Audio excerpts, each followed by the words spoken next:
may ginawa pa sila dyan mga pyramid na yan. May nakalagay dyan sa loob ng pyramid na yan. Kinonstruct. Kaya nasa loob niyan. Pyramid yan eh. Egyptian. Just like an Egyptian.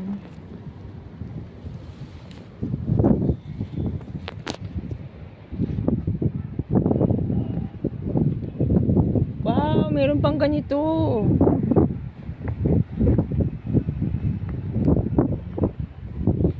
Tansyan ko, nagugutom na ako. Laki ng palasyo ni King David.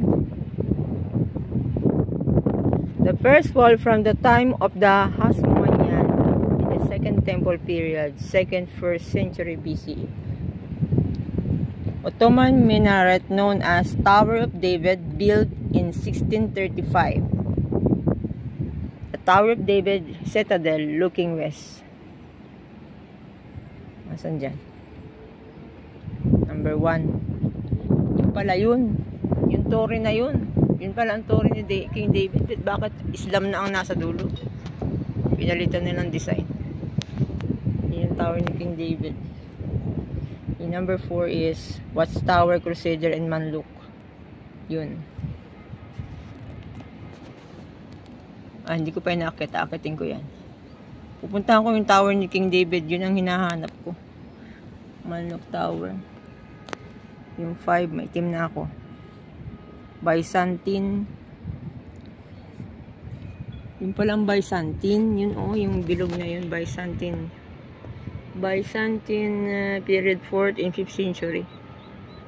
Number 2 is the first wall from time of Second Temple period.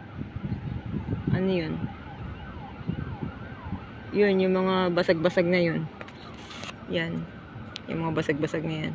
Yun yung Second Temple period. Punta ko King Tower of David. Yun ang gusto kong marating. Yung tuktok.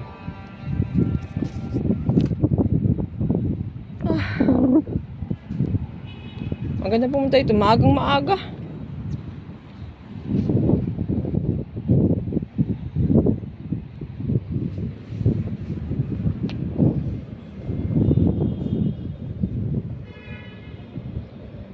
Init na eh. Punta pa ako sa Western Wall. Akitin ko yung taas niyan. Tapos bababa ako din sana. Ang taas pala nito. Tanaw lahat. Ang ganda ng pagkagawa. Ang ganda ng palasyo na ito.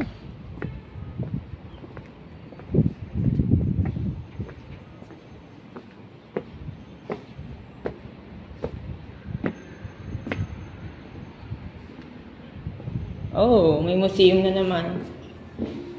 Modern Times, Jerusalem, Center of the World. Buksan natin.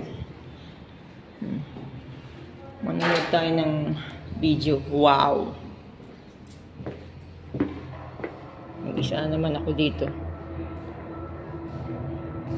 Huwag kayo napapagod. Pumasok kayo sa mga gantong museum para kayo magpahinga. May madadagdagan pa kayo ng kaalaman. Okay, sit down and watch. Sinauna pa to.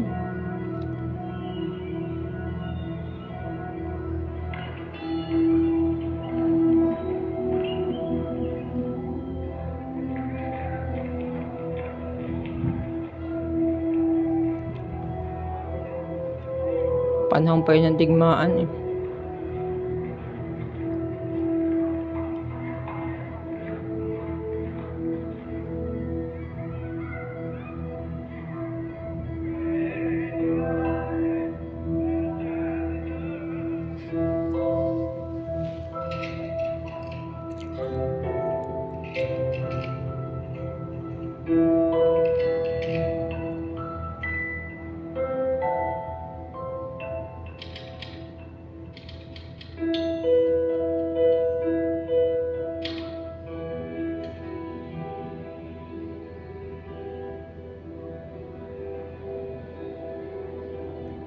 Mabibilis silang maglakad nung unang panahon.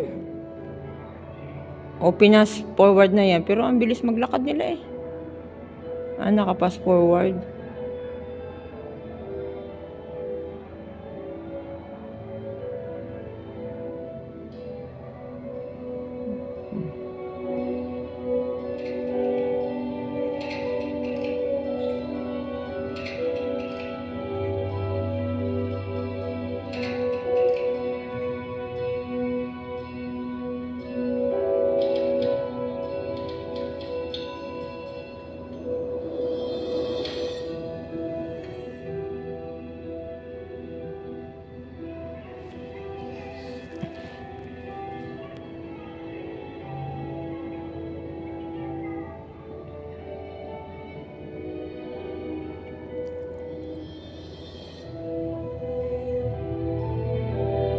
Grabe, matagal na talaga ang Jerusalem. Napakatibay.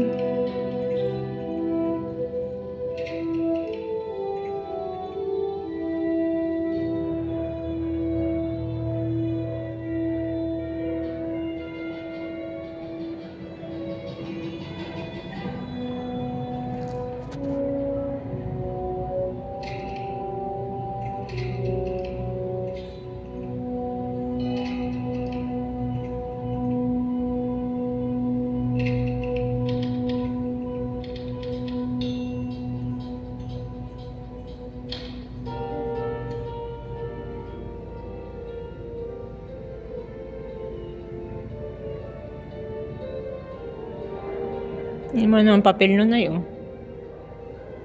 Ikot-ikot lang.